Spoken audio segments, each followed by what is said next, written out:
a lot of short-term impact. It's a little less clear, of course, what the long-term impact would be. I mean, one of the things that happened was immediately after the election and then again after the inauguration, levels of optimism, pride in the United States, sense of accomplishment, sense of future possibilities just skyrocketed.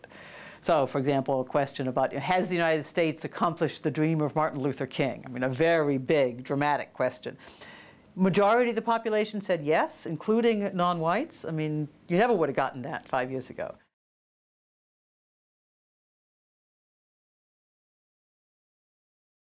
For example, if you look at studies of mayors, which is obviously a very different phenomenon, but still perhaps analogous, whites who have lived in cities that have had black mayors are much more inclined to vote for the incumbent black mayor than they were to vote for him when he was a candidate.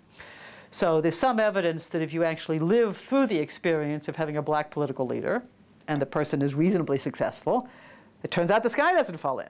And you can actually do this again, and the sky still isn't going to fall in. So I expect that there'll be some long-term positive impact beyond even these very, very high levels of relatively short-term optimism.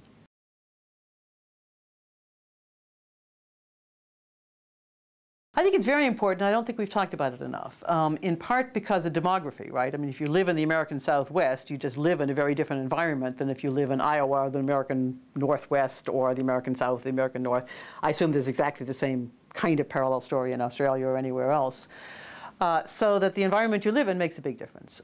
There's also a broader sense of kind of political culture, that the American Southwest is a more libertarian, the American Midwest is more communal, the American South has, the old Confederate tradition and so on. So I think there's a cultural element of geography as well as a demographic one.